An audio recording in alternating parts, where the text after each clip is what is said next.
पंडित संदीप। ये अब्रेल मलिक का बड़ा बहुत बहुत धन्यवाद कि अब्रेल मलिक मेरा एक विराट स्वरूप सपने में भी देखते हैं।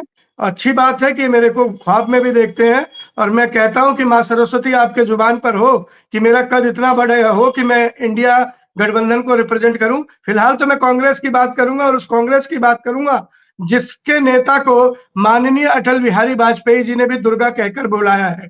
मैं उस दल का नेता हूं जिसकी शक्ति दुर्गा इंदिरा जी ने, कहते हैं ना दुनिया की माँ संतान जन्म देती हैं, पर इंदिरा ऐसी माँ थी जिन्होंने एक मुल्क, एक आवाम बांग्लादेश को जन्म दिया। मैं कहता हूं मैं उस कांग्रेस पार्टी का प्रवक्ता हूं जिसने देश के लिए आजादी को लाया, आजादी को बढ़ाया, भूगोल को बढ़ाया, और आज ही नहीं आजादी के बाद गोवा को जोड़ा गया, भारत आजाद भारत के नक्शे में सिक्किम को जोड़ा गया, और पाकिस्तान के दो टुकड़े करके इस वतन में एक नया, इस जहां में एक नया बांग्लादेश का उदय किया गया। मैं उस कांग्रेस का प्रवक्ता हूं जिसने आजादी के लिए कुर्बानी दी है, आजादी से पहले भी और आजादी के बाद भी। मैं कहता हूं, बड़े गर्व से कहता हूं और छाती ठोक कर कहता हूं, जब जब देश पर खून देने की बारी आती है तब तब किसी गांधी का सीना सामने आता है, चाहे गोडसे द्वारा मारा गए हुए महात्मा गांधी हो, या आतंकवादियों के द्वारा मारी गई इंदिरा गांधी हो,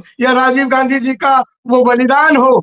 हमेशा देश की रक्षा सुरक्षा के लिए गांधियों की छाती सबसे आगे रही है। मैं उस पार्टी का प्रवक्ता हूं, मुझे इस बात का गर्व है। मैं इस बात का भी गर्व मानता हूं कि हम उस पार्टी के प्रवक्ता हैं जिस पार्टी ने पंजाब से आतंकवाद को निर्मूल समाप्त किया।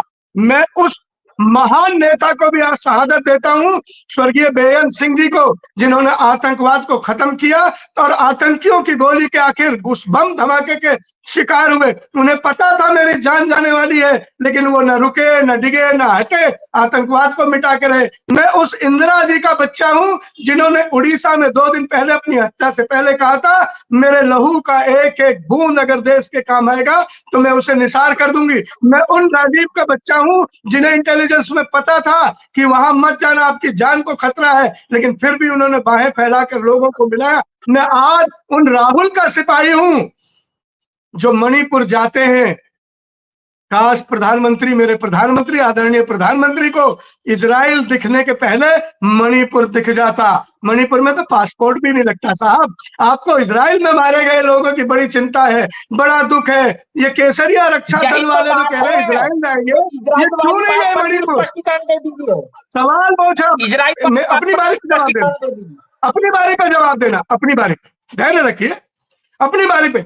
इजराइल चले गए प्रधानमंत्री जी अपना दुख और अपना सीना लेके 56 इंच का, लेकिन 56 इंच की छाती सिकुड़ कर 5.6 हो जाती है जब मणिपुर का दर्द आता है। अपनी बेटियों, अपनी बहनों का दर्द इनको नहीं दिखा। ये नग्नता है, ये अधर्म है, ये पाप है, ये देश के साथ गद्दारी है कि मणिपुर की बात में इन्हें दर्द नहीं होता। न ये केसरिया रक्षा दल दिखता है, न एक चक्रपाणी का दल दिखता है, न हिंदुओं का वो समूह दिखता है। ये कहाँ इजराइल जा रहे? अरे जाओ मणिपुर, शांति वहां ढूंढ रही है। कहाँ का 56 इंच का सीना, कहाँ एक अकेला सब पर भारी? जाओ मणिपुर, इजराइल पे घड़ियाली आंसू बहाना बंद करो। इस पर जवाब दो केसरिया रक्षा दल, इस पे जवाब दो कि मणिपुर क्यों नहीं जाते आपके लोग और आप क्यों नहीं जाते।